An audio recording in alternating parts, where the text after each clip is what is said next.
Yay Networks. Ladies and gentlemen, billy goats, cats, dogs, rabbits, squirrels, turtles, and even every time little goldfishies. Welcome to a special edition of the Perfect Pair podcast. Rock-T is who I be. And I'm Krystal, Rock-T's better half. That's right. That's my little sugar dumpling wumplings. Here he go. I love it already. He's too cute. This amazing person sitting in between us. You guys hear her on the Ricky Smiley Morning Show.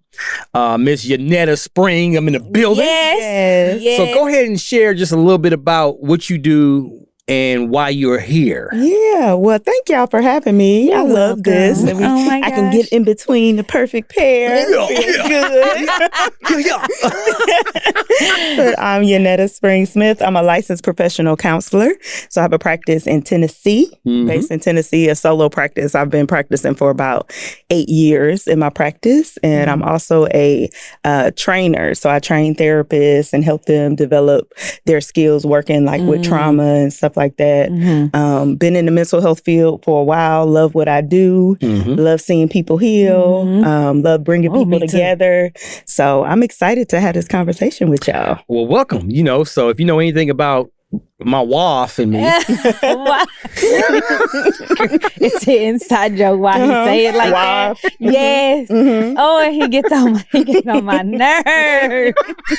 So when I do get on her nerves, this could be a perfect timing for you to be right here in between. Right. So, beautiful to have nerves and love together. That's just beautiful. It works. But we always talk about mental health and how we sometimes have issues with getting counseled. Yeah. And going to get help and going to get therapy, whatever. Sometimes we think as a culture that I'm not crazy.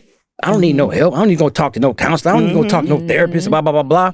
So let's start right there. What are your thoughts on that? And how do we get past that? Yes. I think that whole, what you just said, I'm not crazy. Right. Yo. And the stigma that's attached with seeing somebody, to talk about your mental health is something that I work very hard to dismantle because, we go to the doctor, we see a doctor, we have an issue, like you just mentioned, your back. Right. You're going to go see your back doctor. You may do some chiropractic work or whatever. So we're okay with doing everything else to some degree. But when it comes to our mind, we consider that to be separate, or we feel like it's a sign of weakness if I'm having mental issue, having something going on mentally.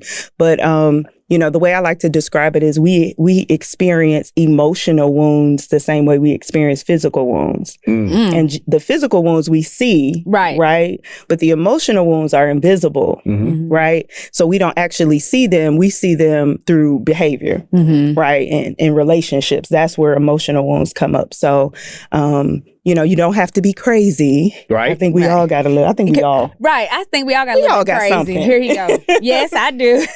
We all have something. Right, we do. And I'm okay with it. Right. From having an objective person, a person that's not biased, to just help us hear ourselves. Right. I think it's important. You said it right there. Hear ourselves.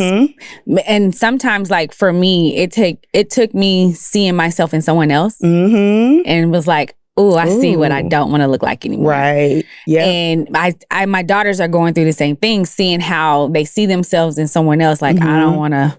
Yeah. I don't want to be that. I think that's like one of the perfect examples that would help me to be a better person and in my marriage as well. Because I didn't realize my childhood trauma would follow me to my marriage until I ended up having to see a psychiatrist and was like, girl, your childhood is affecting your marriage right now. And I had no idea that's what it was. I thought it was just, I couldn't understand. Yeah. It's like you couldn't grasp it. And the main thing, I'm not crazy. It was my family never spoke about therapy. Even when they knew something happened, it was never like, we need to get her help. Exactly. That was never a thought process. It never came in my household. So going to seek help to talk about any of that was unheard of in my household. Right. You just bear through it. Yeah, bear through everything, figure everything out. We don't complain about stuff. You get hurt. We can figure out getting you help. Like, low key, I'm not even trying to be funny. Like, when I played sports and stuff, you get your physicals and stuff, like, my mom worked for a doctor. We didn't actually go get our physicals. She just had to sign off on it. One of my friends, her dad was a doctor. So because he was a doctor, she never seen doctors or anything. She's actually a nurse practitioner now that just now starting to seek help and never was seeking help during that process. And I'm like, girl, you a whole doctor pretty much, in my opinion. But it's like, you're not seeking help for yourself. So what made her seek help was because I told her that's what helped me in my marriage. I was really the problem and didn't see that I was the problem. Yeah. And I didn't see myself, and she helped me hear myself. Yeah. So when you said that, I'm like, oh, you said something. It's like me hear myself and see myself too. Yeah, in that process. You know what I mean? Yeah. Yeah, because the way I like to look at it is like we're in the movie of our lives, right? Yes. So when you're in the movie, you know how when you watching a movie, especially scary movies, and you like, girl, don't go over there. What you doing? Do this, do that, right? Right. Because you're on the outside looking in, but when you're in that movie, you don't see all of the parts of it. You don't. So sometimes therapy helps you to sit down where someone else can see another side, right? They can see another part. They can hear things that you may not hear. They can teach you stuff, right?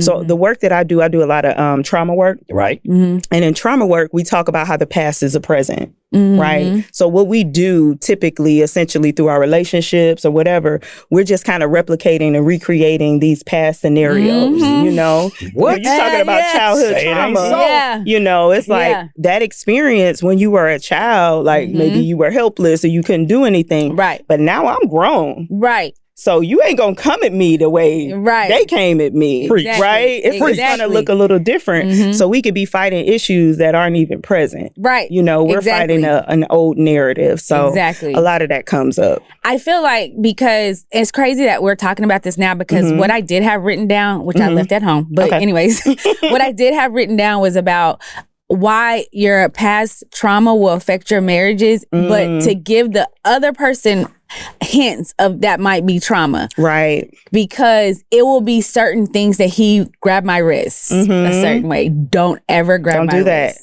Yeah. Never. But when you don't know But you don't why. He don't know why. Like, I'm just yeah. And it's not trying to be funny. Like sometimes he can slap me on my butt and be like, oh, cute. But sometimes it couldn't. It can be something because of the time of day. Off. I'm like, wait a minute, the weather. I did this last week and it was we were laughing right. And so I'm like, but he couldn't understand any of it. But I didn't even know how to express it. Right. Because you may not even know that it's a trigger for you. I did not know at that time. Right.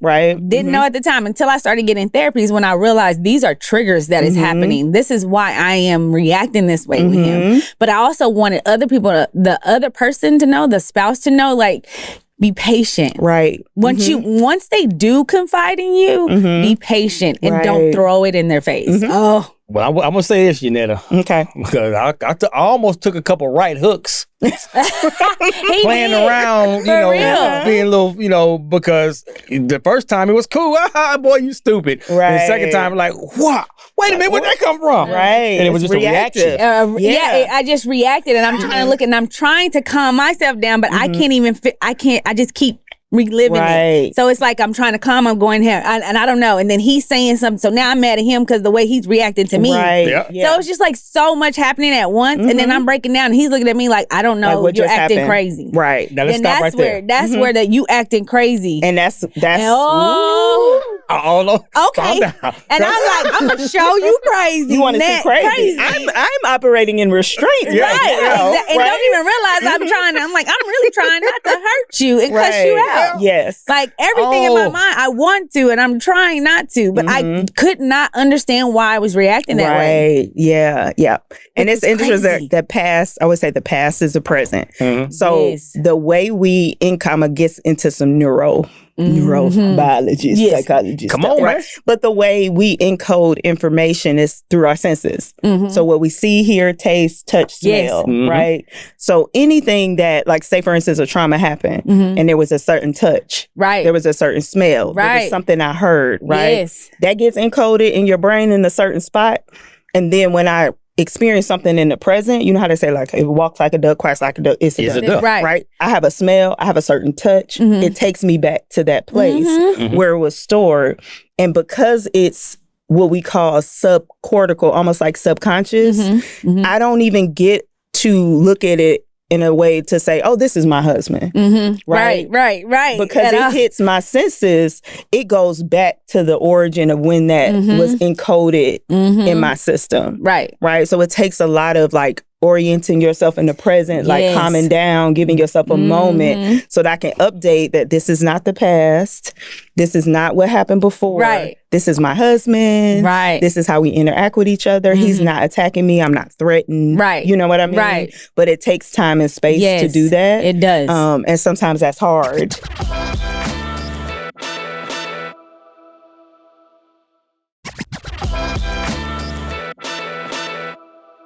You said if it acts like a duck and walks like a duck, it's a duck. If we're operating in that part of our brain where we get triggered. Okay. Yes. Right. So what if it walks like a duck? He about to play. Don't play. Here he done already invited the Billy Goats and the ducks into the podcast. So Right. What if it walks like a duck, acts like a duck, but looks like a platypus? But why? What was the purpose of that question? I just want to know. Because it's because a platypus kind of looks like a duck a little bit, but it's not a duck. But it's not. So the reason why I asked that is because I want to know. Right? dealing with my wife sometimes, Silly. Why? it's like, and this is where I was sharing with you even before we started. The space that me and Krystal are in right now. Oh yeah, it's completely. It's almost it's bulletproof. Yeah. It is. It's bulletproof. There's not too much that can really break us. Yeah. You follow me? That's beautiful. But to other couples out there that may not be in the space that we're in, Right. and they think they know their mate. Right.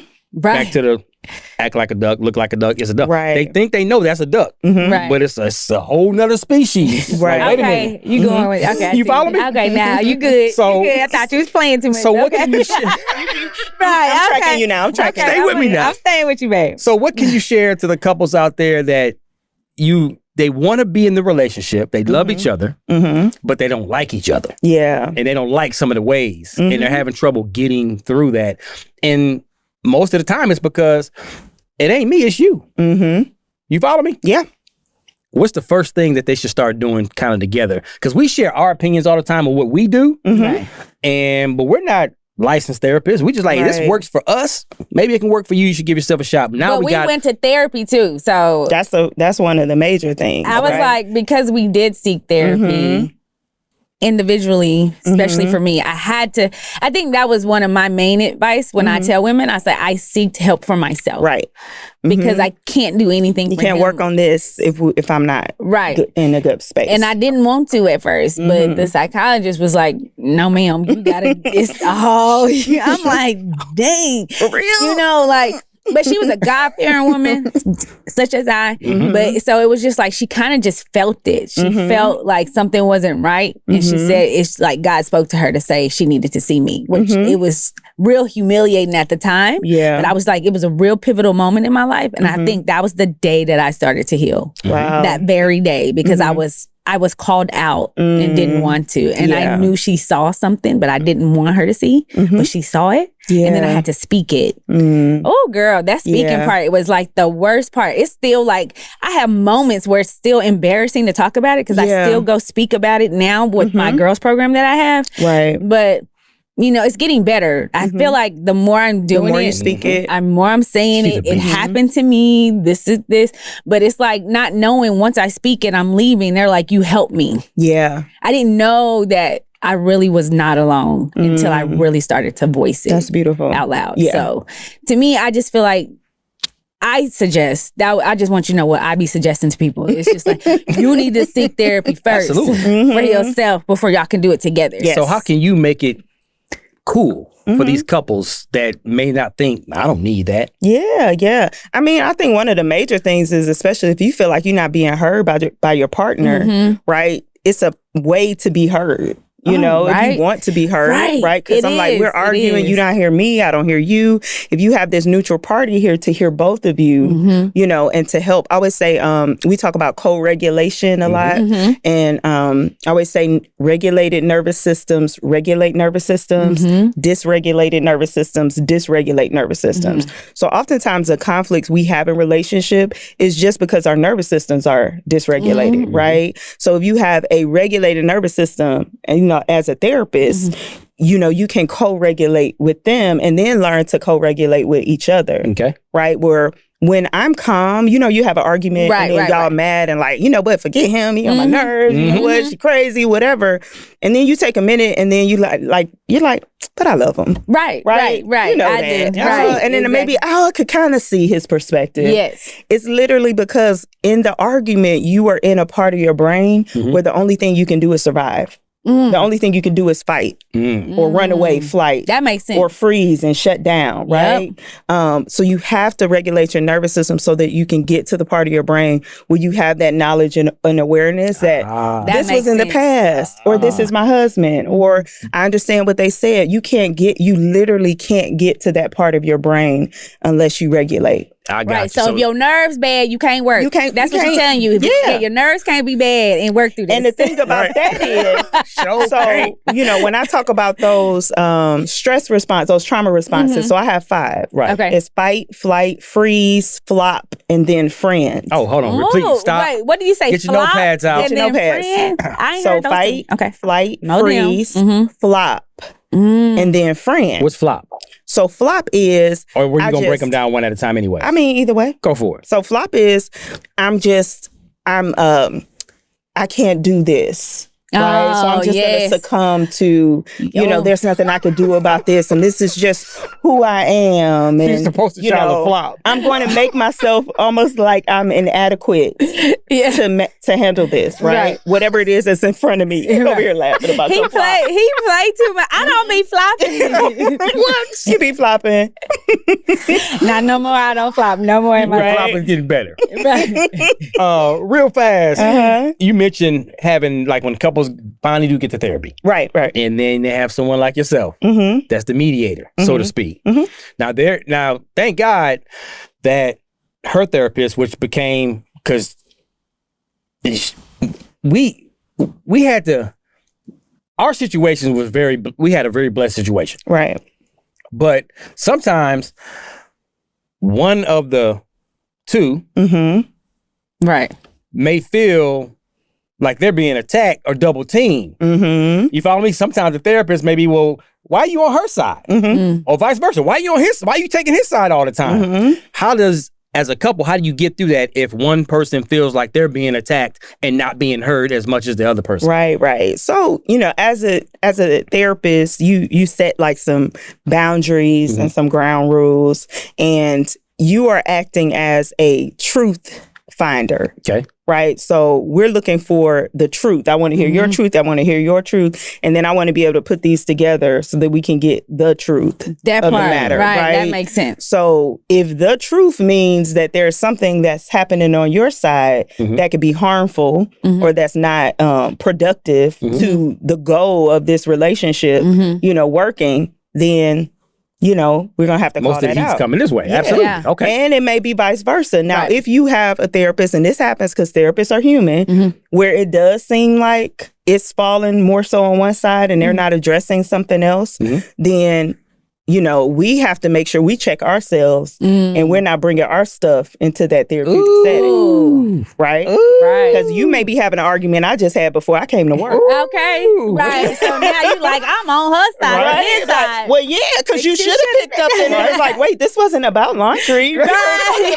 And I'm bringing my stuff to the session. Right. So that happens. Yeah, it happens. So when that happens, what as the couple, like, the couple do? You don't know, but hopefully you have enough skills where y'all could see that, right? Like, you know what I mean? And y'all can have conversations after the sessions and be like, you know what, I feel like she was kind of hard on you, babe. Yeah, like it wasn't that deep. I just said you didn't pick up your drawers, but she done went in like you done did something to her, right? My bad. It's like, dang, my bad. I'm like, hold up, wait a minute, don't talk about him like that, right? But one thing I say is I want my clients to be able to talk to me about what comes up in the session that rubs them the wrong way, because that's how we build that alliance and that therapeutic rapport. So if something happens in a session and you feel like, I feel like you took her side over mine, right? You being able to share that with the counselor, right, and let them know, and then you can process that and talk about it. Because oftentimes we say the past is the present, right? So how is what's happening in this therapeutic space feeling familiar to what happened in my past? Right. And oftentimes that's what's happening. You know, those dynamics of, you know what, I always have, you know, they always team up on me or something like that. So that could be showing up too.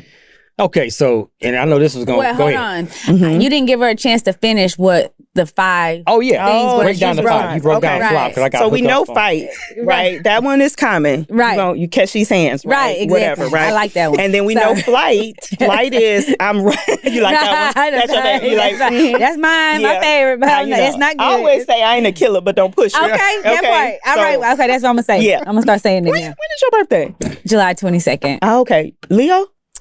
It's Cancer. Leo. Oh, It's right in the middle of that. Okay, Leo. we're not going.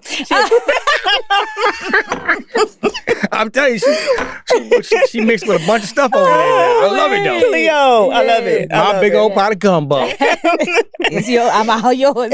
Right. Oh my goodness, hilarious. So we know fight, right? So flight is, the thing is, if I can fight you, I'm gonna fight you. If I can't fight you, then I'm gonna run. Right. If I know I'm gonna run and you gonna chase me, like you gonna catch me, then I might freeze. And I'm gonna stay really still and hopefully you don't see me. All of it is primal. If you look at like the animal kingdom and how they survive. We're wired that way too, right? So I'm gonna run. And then we already talked about flop. Friend is, this happens in a lot of abusive relationships. When I have to be this person's friend to survive. Right? So I just have to go along to get along, even if it's fake, because my survival is attached to making you happy and making you feel like we're good. Right. And that happens a lot in relationships. Like you're not okay with what's going on, but you've learned to be a friend to deal with the stress. That happens a lot in domestic abuse. Yes, it happens a lot. It happens a lot in domestic situations. Okay, so that does make sense. Because I wanted you to explain that, because he see that red balloon, girl, he goes everywhere. So I got to kind of reel it back in. But yes, that makes sense, because I didn't know what you meant by friend. But yes, I feel like even as a child, I did the friend thing. Just so I could survive, because I knew if I play did nice. because if you don't, it gets worse. Yep. It gets worse and worse and worse. So just play nice. So yeah, I definitely think, yes. That's how, like she said, when she was younger. This was before me. Yeah. But see, because oftentimes what happens is I've been a friend my whole life. Right? So now that I'm older and I have more power and control, you're going to get this fight. Right. That's what happened to me. I came and I became the fighter of my life, because I felt like nobody else is going to fight for me. Put me in a position and that you're way not going to again. ever put me in that position ever again. And I promise you, I'm going to fight you every tooth and nail.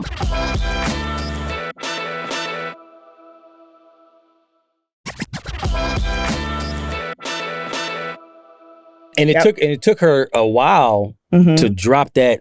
What you call that guard? Yeah. With, because when we met and we started dating and we started getting real serious, it was almost, she thought it was kind of too good to be true for somebody to really I appreciate. definitly thought it was too good to be true. And she I was kept like, this she was something waiting. up. I'm waiting for him to mess up. Like, why aren't you doing what normal men do? Like, why aren't you, like, you're supposed to act crazy. You're supposed to try to hit me. When is you're it going to come? Yeah, like, let's get it over with. Right. You cheating on me. I'm like, what's going on? Right. That's when that word crazy started circling in my head. Like, So, that give me a loony. I'm interested in what your stress responsive choice is, because when you're in a relationship, you both have it. But usually the ones that are more open and vocal and visible are the ones we focus on more so. I'm curious, what is your way to handle stress? If you think of the 5 F's, which one would you say? I don't know if this fits in the 5 F's, but doggone, I go outside and I just start making myself busy. I like yard work and I like doing landscaping type stuff.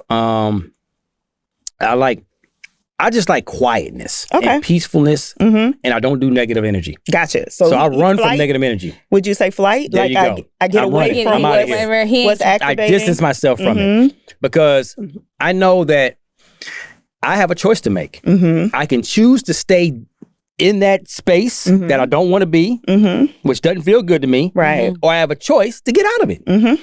And I choose to get out of it. Mm-hmm. Clear my mind, go do something that I enjoy and put me in a little happy space or whatever. Then come back and now let's talk about it. Yeah. And I think that's the beauty. That's the part, the comeback. And when you flight, what are you doing when you flight? Right. That's what's important too. I'm just cutting grass. Because you cutting grass and trimming bushes. Right. Planting tulips and stuff. Oh, Right. That's Green Right. thumb, Jack. But some people flight and they do other things. Oh yeah, because I would It's more dream. disruptive. Right. So then now when I come back to the relationship or come back, now Like if you go drink and stuff, now you're Right. coming back, you're even more messed up than what you were when you Right. came back. Exactly. And then you're more defensive. And then it's like he had no idea like what was going on with me. Because I would not.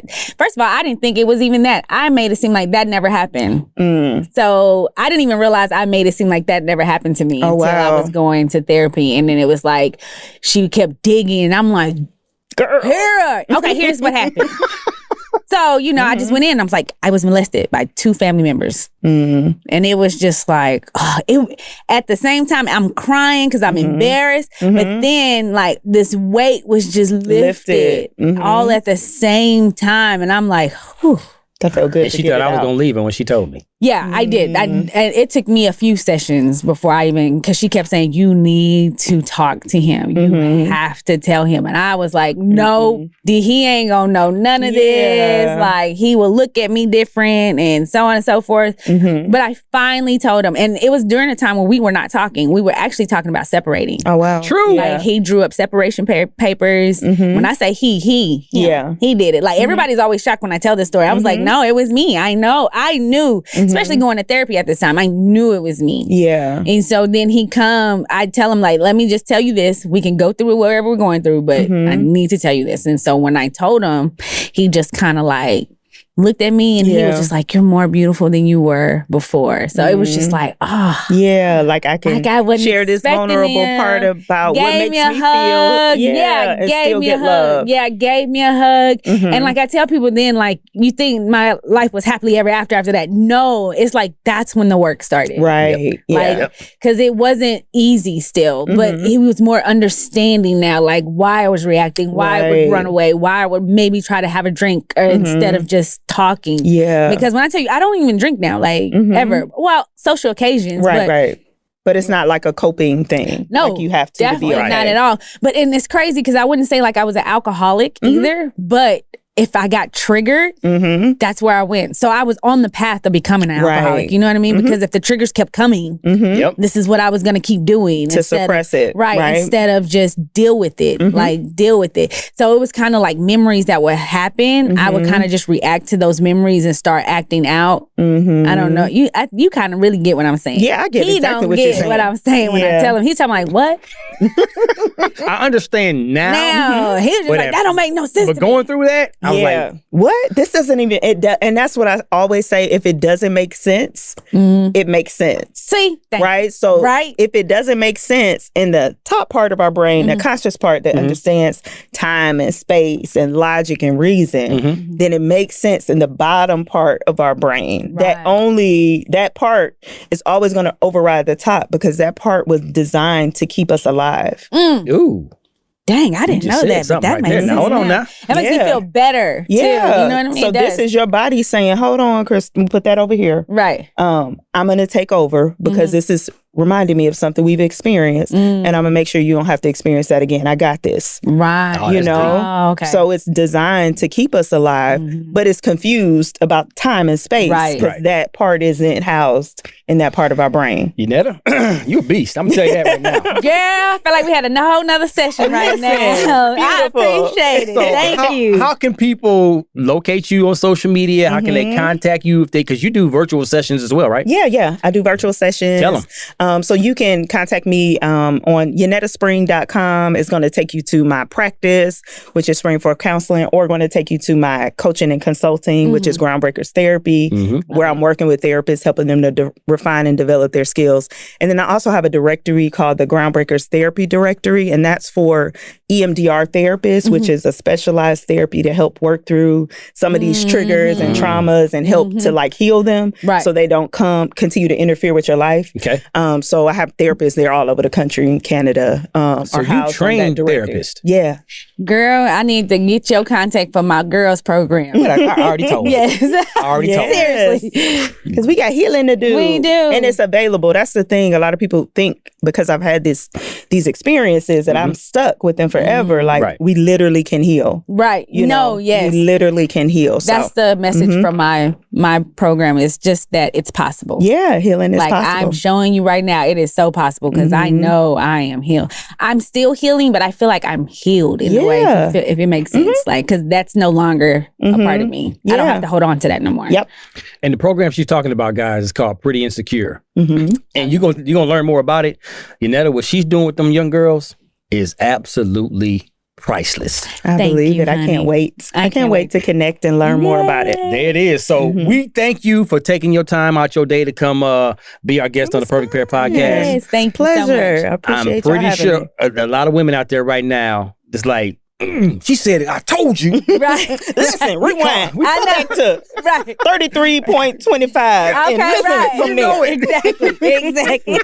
Fellas, it's going to be cool. You good. All right. So thank y'all. Tell a friend to continue to watch and support and download, subscribe, Perfect Pair Podcast. Follow us on all social media platforms. Also on YouTube. Yes. Driving in your car, on your tablets, on your phone, any which your way. Here we go. We'll see y'all next time. Yanetta, thanks, pimpin'. Thank you. My pleasure. Deuces. Yay Networks.